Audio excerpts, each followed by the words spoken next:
Donc, pour la parabole, sous la forme générale, donc la forme f de x égale ax2 plus bx plus c, le paramètre a se retrouve devant le x2, donc c'est 5. Le paramètre b, c'est le coefficient du x moins 20. Le paramètre c, 1. Donc, le sommet, le HK, donc il va falloir faire le calcul. Le paramètre H, c'est moins B sur 2A. Donc, si vous le faites en une seule étape sur votre calculatrice, ça va être important de mettre des parenthèses au dénominateur. Donc, moins 20 sur 2 fois 5, 20 sur 10, qui donne 2. Pour le paramètre K, donc on va utiliser la notation fonctionnelle. Donc, on va faire le f de h. Donc, on va remplacer dans notre fonction la valeur de x par la valeur qu'on vient de calculer pour le paramètre h. Donc, on va avoir 5 fois 2 à la 2, moins 20 fois 2, plus 1.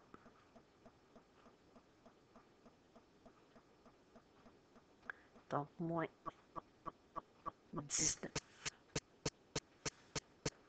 On a aussi une formule qui est 4 fois A fois C moins B à la 2 sur 4A que vous pouvez utiliser aussi.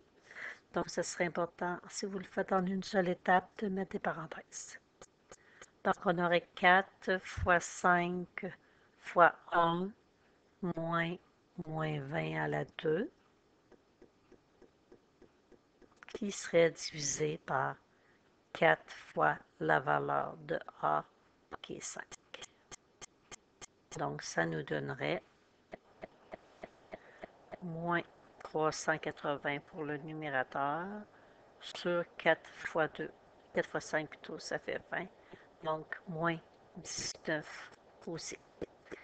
Donc, la réponse, le sommet de la parabole est à la position 2, moins 19. Notre paramètre A est positif. Donc, on a les branches de notre parabole vers le haut. Fait qu'on atteint un point qui est le point le plus bas, qui est notre extrémum, qui est notre paramètre K. Donc, qui est ici un minimum. Fait que moins 19, c'est un minimum.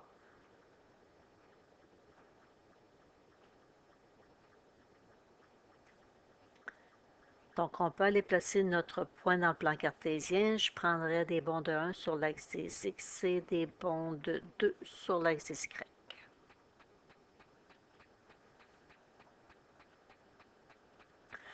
Donc, l'équation de l'axe de symétrie, une fois qu'on a placé notre sommet, à x égale la valeur du paramètre h, qui est 2.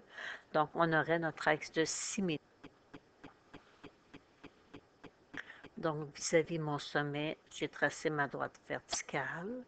C'est mon axe de symétrie. La position de mon axe de symétrie, c'est x égale 2 parce que mon sommet commence à la position 2 pour le x, moins 19 pour le y.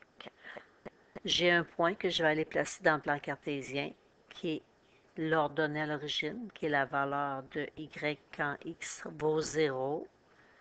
Donc, on prend notre fonction de départ. Donc, on avait 5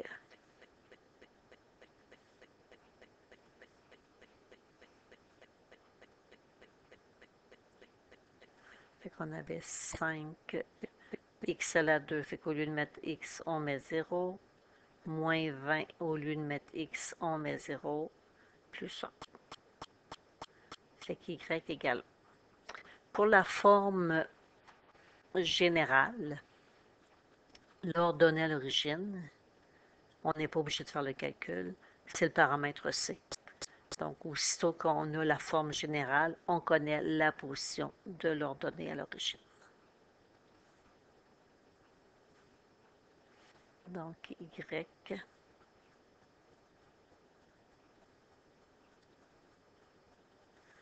égale à. Ce qui nous donne un point à placer dans le plan cartésien à la position 0.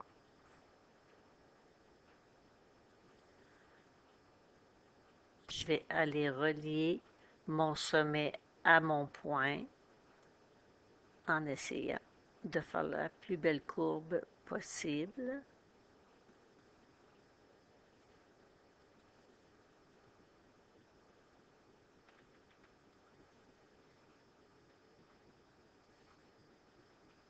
Et pour tracer la courbe, en utilisant la symétrie, donc j'avais mon ordonnée à l'origine qui était au point 0,1. On a deux unités qui séparent l'ordonnée à l'origine de l'axe de symétrie. Donc par symétrie, deux unités après l'axe, donc à la position 4,1, j'ai un second point pour m'aider à avoir un petit peu plus de précision pour tracer ma courbe. Donc là, je l'ai tracé avec un modèle déjà qui existait, là, parce que c'était difficile de tracer ma courbe. Mais normalement, vous continuez de dessiner les branches de la parabole. Ça ne devrait pas être vertical, mais étant donné la graduation, c'est difficile de la tracer comme il faut.